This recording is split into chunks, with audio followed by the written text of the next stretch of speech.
اور ہم اس طرح ابراہیم کو آسمانوں اور زمین کے عجائبات دکھانے لگے تاکہ وہ خوب یقین کرنے والوں میں ہو جائیں۔ یعنی جب رات نے ان کو پردہ تاریکی سے ڈھانپ لیا تو آسمان میں ایک ستارہ نظر پڑا، کہنے لگے یہ میرا پروردگار ہے۔ جب وہ غائب ہو گیا تو کہنے لگے کہ مجھے غائب ہو جانے والے تو پسند نہیں۔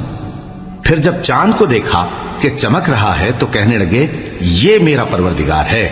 لیکن جب وہ بھی چھپ گیا تو بول اٹھے کہ اگر میرا پروردگار مجھے سیدھا رستہ نہیں دکھائے گا تو میں ان لوگوں میں ہو جاؤں گا جو بھٹک رہے ہیں۔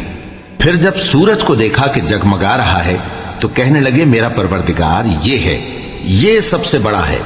مگر جب وہ بھی غروب ہو گیا تو کہنے لگے لوگو، جن چیزوں کو تم اللہ کا شریک بناتے ہو میں ان سے بیزار ہوں۔ میں نے سب سے یکسو ہو کر اپنے آپ کو اسی ذات کی طرف متوجہ کیا جس نے آسمانوں اور زمین کو پیدا کیا ہے، اور میں مشرکوں میں سے نہیں ہوں۔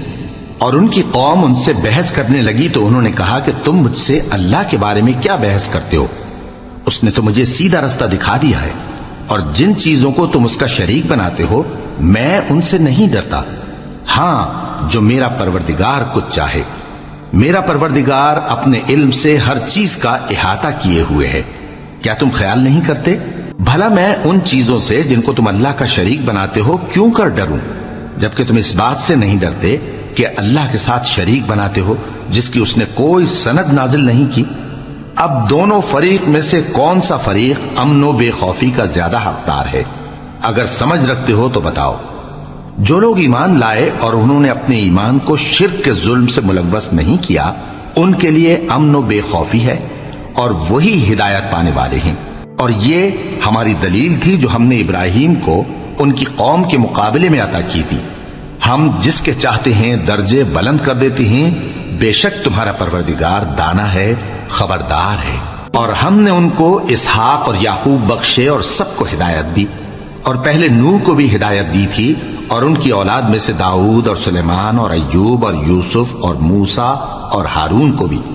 اور ہم نیک لوگوں کو ایسا ہی بدلہ دیا کرتے ہیں۔ اور زکریا اور یحییٰ اور عیسیٰ اور الیاس کو بھی، یہ سب نیکوکار تھے۔ اور اسماعیل اور الیسع اور یونس اور لوط کو بھی، اور ان سب کو دنیا جہاں کے لوگوں پر فضیلت بخشی تھی، اور بعض کو ان کے باپ دادوں اور اولاد اور بھائیوں میں سے بھی، اور ان کو برگزیدہ بھی کیا تھا اور سیدھا رستہ بھی دکھایا تھا۔ یہ اللہ کی ہدایت ہے، اس پر اپنے بندوں میں سے جسے چاہے چلائے۔ اور اگر وہ لوگ شرک کرتے تو جو اعمال وہ کرتے تھے سب ضائع ہو جاتے۔